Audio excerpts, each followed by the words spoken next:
Siden Absalon tilbage i 1100-tallet byggede borg ved havn, som han kaldte det dengang, som egentlig er grundstenen til det, som jo senere er blevet hovedstaden København, ja, så har byen udviklet sig ret markant. Nogen kan måske huske for nogle år siden ved lidt jubilæum, der var nogen, der byggede en bymur inde på Rådhuspladsen, der hvor Vesterport i sin tid lå, starten til Strøget. Og det har så sidenhen udviklet sig, må man nok sige. For cirka 100 år siden, i 1901, ja, der udvidede man København med Brønshøj, Vanløse, Valby og Sundbyerne ude på Amager, som inddrog de områder ind i byzonen, som man kaldte det dengang. Det var altså landzone, og byudviklingen, ja, den eksploderede faktisk især i Vanløse og Brønshøj, hvor man kunne sige, eller havde tal på, at der der i starten af 1900-tallet boede ca. 10.000 mennesker, men i løbet af en 20-30-årig periode, der voksede antallet af beboere med over 40-50.000. En altså udvikling af København set i historisk billede. Men udviklingen, den er jo kommet lidt nærmere, kan man sige, os, der lever i dag. Ørestaden, Nordhavnen.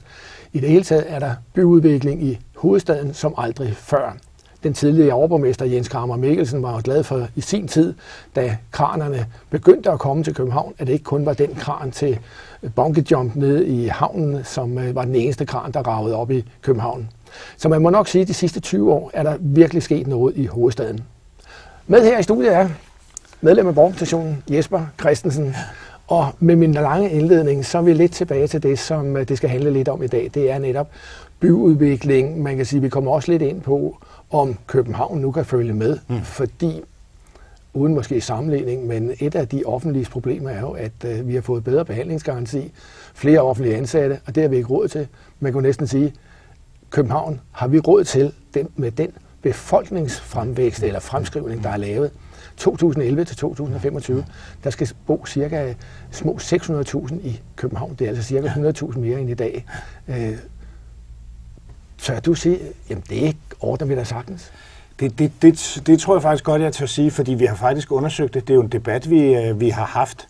Jamen, skal vi være flere københavnere? Vi er jo rigtig glade for, at der kommer nye københavnere, som gerne vil blive i byen, modsat de år, hvor man flyttede ud. Og derfor har vi jo regnet på, jamen har vi råd til det? Vi skal bygge daginstitutioner, vi skal bygge skoler, vi skal sørge for, at der er boliger nok. Men der er faktisk penge i det. Heldigvis er københavnerne jo kommet i arbejde. Nu ved jeg godt, at vi har en krise lige nu, men på det meget lange sigt, der er københavnerne jo heldigvis kommet i arbejde, og vi skal sikre også, at der er arbejdspladser i fremtiden. Men der er jo stor pendling ind i København, ind i hovedstaden, og selvfølgelig også lidt ud af. Men noget af den, kan man sige, industrivirksomhed, der har været, er jo blandt andet på grund af forurening og andet været nødt til at flytte ud af byen. Så man kan vel ikke sige, at arbejdspladserne bliver i byen, hvis vi kun har kontorarbejdspladser tilbage? Nej, vi skal selvfølgelig være opmærksom på at prøve at holde på nogle af dem, vi har, hvor det giver mening, at de er i byen. Jeg tror ikke på, at de allerstørste tunge industrivirksomheder, at det giver mening at have dem i en by. Og meget af den udflytning er jo sket. Vi går meget op i, hvad er det københavnerne skal leve af i fremtiden? Hvad er det for eksempel det her med grøn teknologi? Hvordan kan hele det, at vi var med til at sætte miljødagsordenen på ikke kun på Danmarkskortet, men på verdenskortet efter COP15, hvordan kan det blive et afsæt til, at vi også prøver at finde nye arbejdsformer, som selvfølgelig skal være nogle af de nye typer, hvor det er et samspil, gerne mellem forskningsverdenen og mellem det private erhvervsliv. Nogle af vores rigtig dyre unge mennesker, som gerne vil være iværksættere og lave innovation og lignende.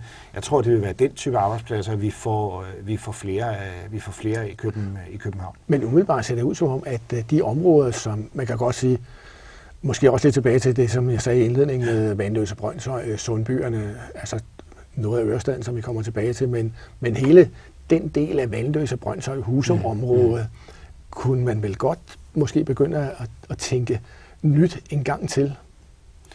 Det tror jeg godt, man kan. Om det så er for tidligt, og hvornår det skal være. Jeg synes, nogle steder gør vi det jo allerede. Vi laver jo det, vi kalder områdeløft i nogle af de kvarterer. Det er jo også steder, for eksempel i Vanløse, hvor nogle områder sådan har været præget af småindustri blandet ind de steder, hvor folk har boet i villaområderne. Og noget af det er jo også lukket ned og skal finde sin genanvendelse. I Nordvest ser vi, der opstår kreativ fag, der opstår musik og plade, film, reklame, industri, som finder sig til rette i nogle af de her miljøer. Så ja, de vil ændre karakter over tid. Vores stærke fokus lige nu, det er at få, kan man sige, lidt, i hvert fald starte på en færdiggørelse af nogle af de byudviklingsområder, som vi har sat i gang. Men det er selvfølgelig en parallel proces. Der sker mange ting i København. Ja, en af de ting, som du i hvert fald selv har været ude og kigge lidt på, det er Ørestaden, og for dem, som måske ikke lige har været derude, kan lige følge med i det lille indslag, vi har her, som Jesper Christen altså har lavet ude i Ørestaden. Jeg har taget ud til Ørestad for at snakke med Lisa og Linda, som er henholdsvis erhvervsdrivende og beboere i Ørestad, for at høre lidt om, hvordan det er at bo og leve i Ørestad, og også høre lidt om forventningerne til fremtiden. Lisa, du har sammen med din mand haft butik her i Ørestad siden januar. Hvordan går det? Det går okay. Jeg vil sige, at i starten der var det helt overvældende, som vi blev taget imod. Men vi kan godt mærke, at der stadig er lidt finanskrise her i Ørestaden, og den er måske taget lidt til her på det sidste. Jeg kan jo se, at I har indrettet jer sådan lidt rustikt i forhold til bydelen.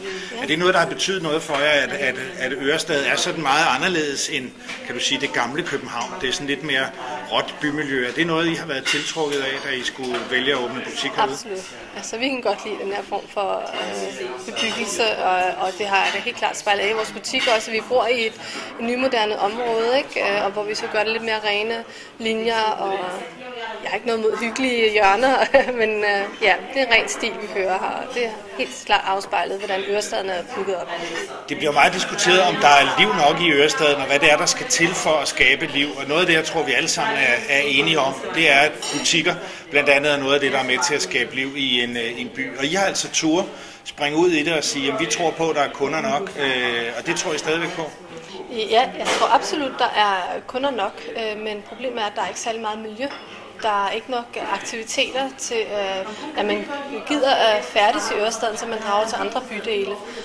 Og det tror jeg vil være en kæmpe fordel, hvis man skabte noget, specielt for børnefamilier, som er rigtig meget af herude. Så hvis du skulle have et ønske om, hvordan Ørestad så ud om, lad os sige, 10-15 år, når der er bygget noget mere og kommer nogle flere mennesker, hvordan skulle det så være?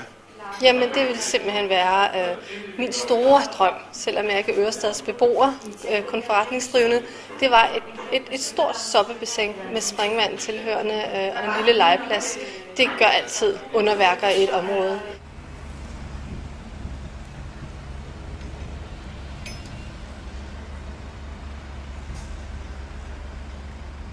Vi står herude i det allersydligste Ørestad i 8-tallet, som er et af de nye store byggerier, der er ved at flytte folk ind i. Og Linda, du er en af de allerførste, der er flyttet herud. Hvorfor har du valgt at bo herude? Fordi jeg forelskede mig i 8-tallet allerede, da jeg for nogle år siden arbejdede et andet sted, hvor By og Havn havde til huse. Hvor det stod en model af hele Ørestad, inklusive 8-tallet. En ting er så at forelske sig i en bygning, og så være flyttet herude. Hvordan er det at bo herude i dag? Jeg synes, det er pragtfuldt. Jeg vågner op til den skønneste udsigt hver dag, og nyder det også, når jeg kommer hjem fra arbejde, kan sætte mig ned og kigge ud over fælden og mærke roen sænke sig over mig. Hvad er det, der er helt særligt ved det her møde mellem by og natur, kan man sige? Det er jo unikt. Jeg tror ikke, man finder det ret mange andre steder, at du kan høre fårene bræge i baghaven, og søen derude med fisk og så videre, og ender. Jeg har set en enkelt svane herude en enkelt gang. Og så kan man hen og tage metroen ind i byen på ingen tid. Jeg ved, du nogle gange står op om morgenen, og hvad er noget af det første, du gør, det er at tage billeder. Hvorfor det? Det er, fordi jeg har fortalt vidt og bredt om de meget, meget smukke morgener herude. De er helt exceptionelle med solen, og skyerne for den sags skyld, der reflekteres i søen og køerne, og lyset herude er meget, meget specielt, synes jeg.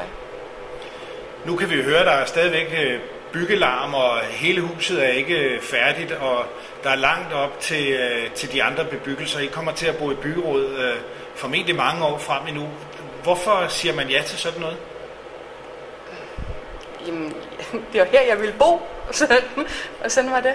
Så det generer ikke mig. Altså, man har også en mulighed for at være med til at sætte sit præg på, hvordan det bliver at bo her. Og hvad er det for en by, I godt vil være med til at skabe sammen med jeres naboer?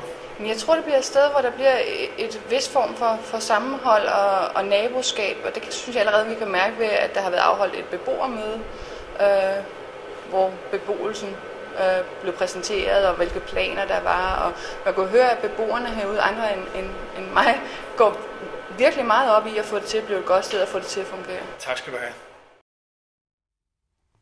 Og Jesper Christen, det her indslag, det viser jo, at du har snakket med en bager, som du godt nok snakker lidt rustik. Alt andet lige kan man sige, en bager er en bager. Og noget af det, som hun formentlig har set, det er jo, at folk de skal have brød hver dag.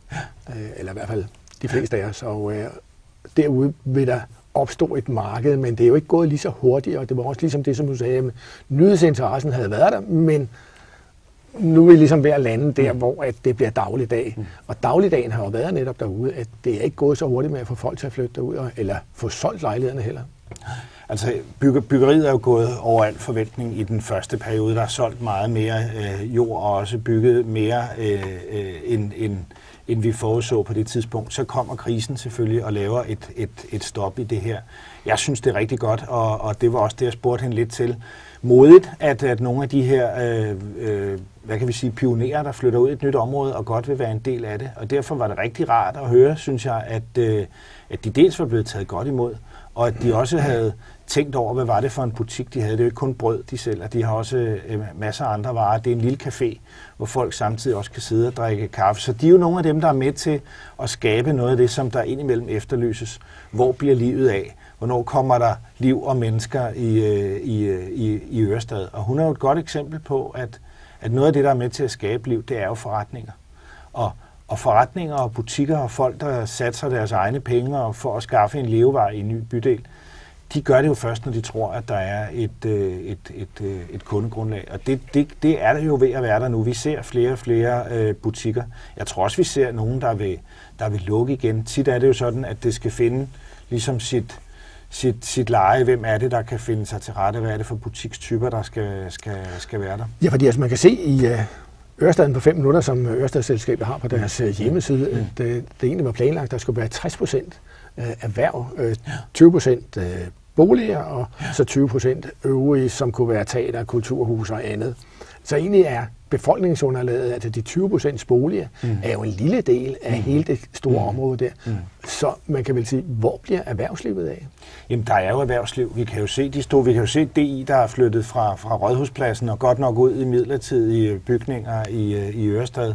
Vi kan se andre store virksomheder med rådgivning, ingeniørfirmaer og andet, som vælger at lokalisere sig derude. Så jeg er ikke bange for, at det ikke skal komme. Ørestad er jo planlagt til at være en by, der skal udvikle sig over tid, og det tror jeg er vigtigt, at man også giver tid til, at den ligesom skal have tid til at folde sig ud og finde ud af, hvad skal det her være for et sted. En ting er jo, at vi som kommune kan lægge en rammeplan for nogle procenter for, hvordan kunne vi godt tænke os, den så ud. Vi har jo blandt andet lagt meget vægt på, at det skulle være blandet boligbyggeri for at undgå, at Ørestad ville få samme problemer, som der er andre steder, hvor man har bygget mere massivt, enten kun privat eller kun alment. Men det er jo noget, man skal passe på hele vejen, og Ørestad er jo ikke færdig. Men hvor ligger så, kan man sige, kombinationen af, at kommunen, altså for nogle år siden, der var det Silicon Valley oppe i Nordsjælland, oppe omkring Hillerød, som ligesom samlede sig der. Man kan så se sidenhen, at Carlsberg og Tuborg for mange år siden lukkede, altså store virksomheder. Men det at få virksomheder til København, sammenholdt med, at staten i øjeblikket snakker om, skal vi sætte selskabsskatten ned. Det hele taget er meget fokus på skatteunderlag i det hele taget. Men kan Københavns Kommune, kan de gøre noget ekstra for at sige til virksomheder, vi synes ikke, I skal bosætte jer her, fordi her er godt at være? Det gør vi faktisk. Vi har jo lavet vores erhvervscenter, hvor vi prøver på dels folk, der vil skabe nye erhverv, men også hvordan tager vi imod dem, der kommer og gerne vil bosætte sig og arbejde i byen, også af virksomheder. Fordi jeg er helt enig i, at det er noget, det kommer ikke af sig selv.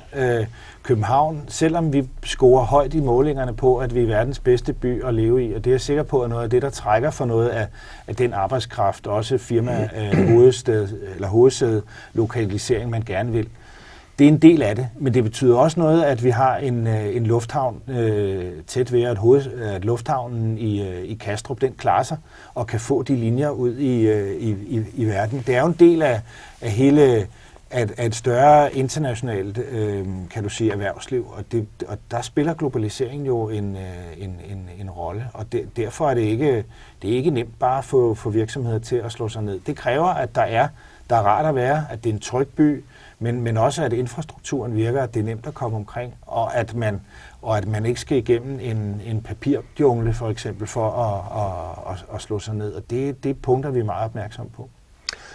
En af de ting, som damen i butikken nævnte, var, at der manglede noget derude, og når man ellers går og kigger derude, jamen der er kolonihaver, hvor der jo bliver taget frugt og andet fra, fordi jeg har en bekendt, der har en kolonihave derude, men fordi det er så åbent.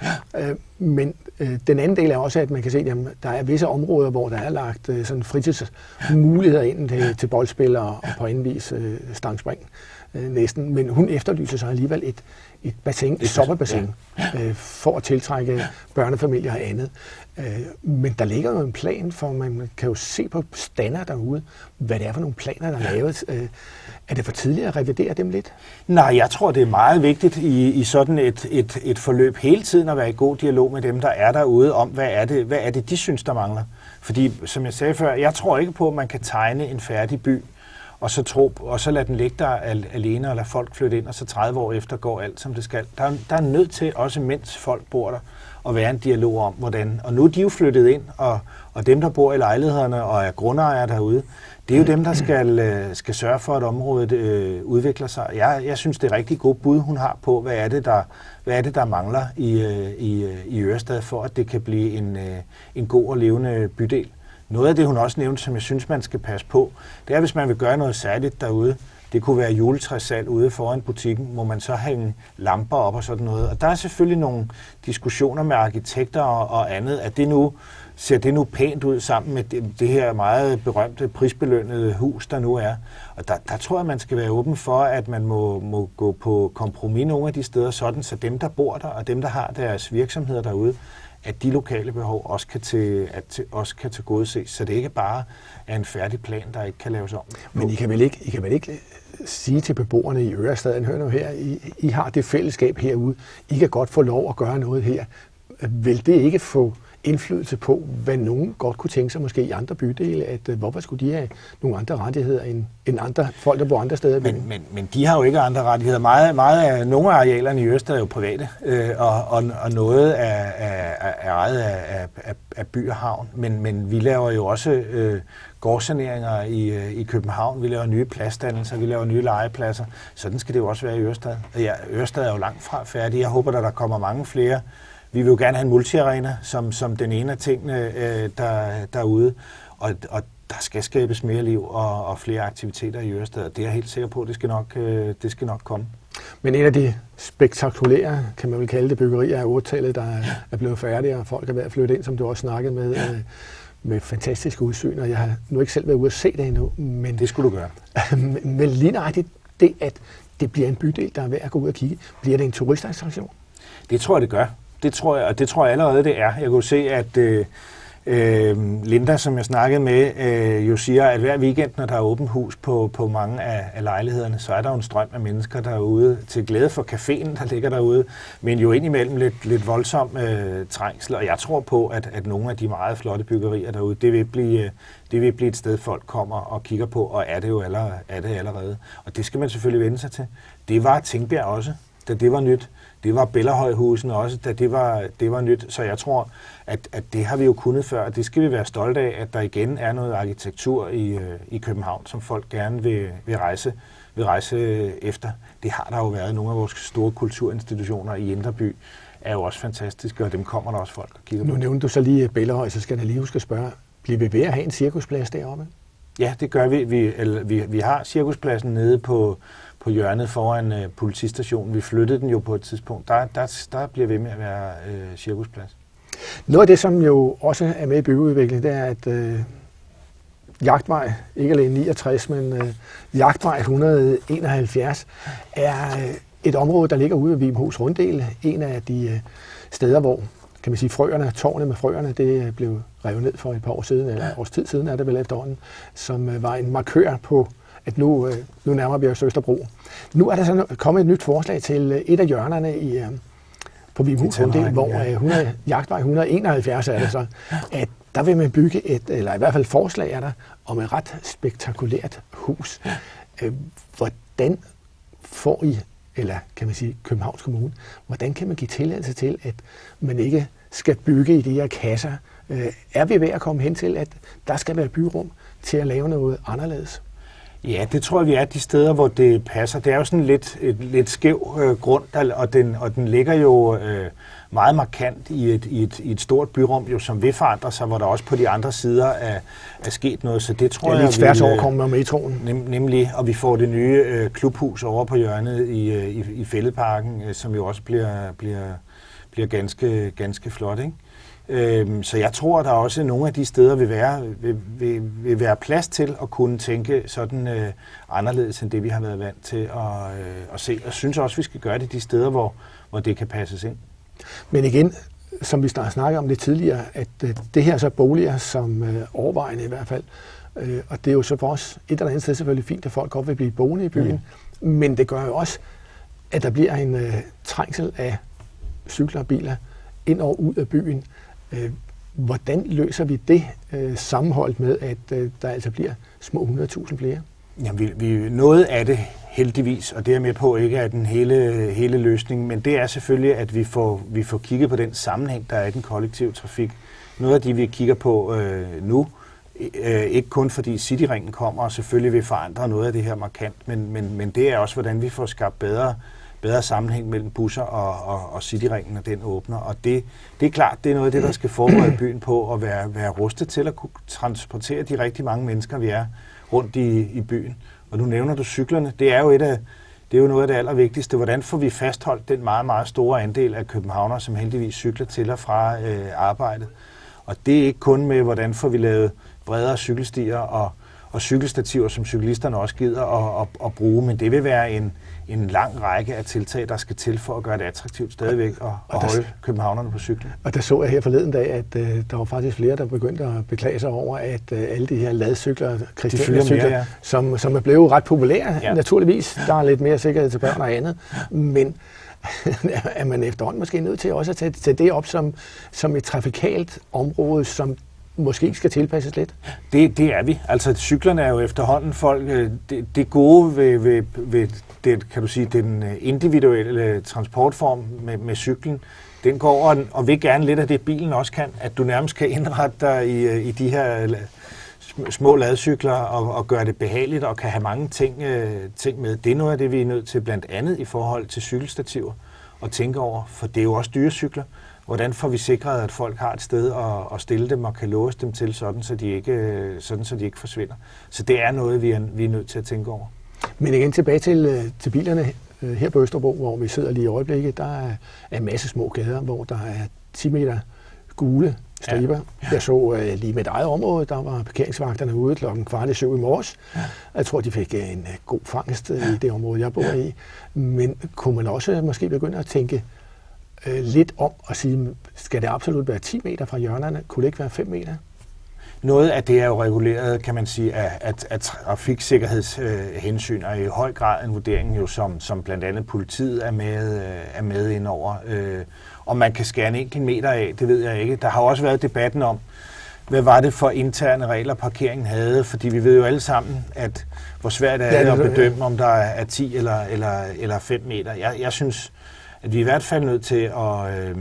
bilerne er jo kommet for at blive, og vi vil helst ikke have, der er for mange af dem. Omvendt skal de biler, der så er her, som københavnerne har, de skal selvfølgelig også kunne parkere på ordentlige vilkår. Og jeg synes, det med, at man får bøder, fordi det er svært at overskue, om man må holde der, eller man ikke må, det er i hvert fald ikke rimeligt. Men er det noget til at røre ved? Fordi der er jo nogen, der har peget på, at Københavns Kommune tjener jo faktisk, så vidt jeg husker, ret mange millioner på at have et ordentligt trafikkorps.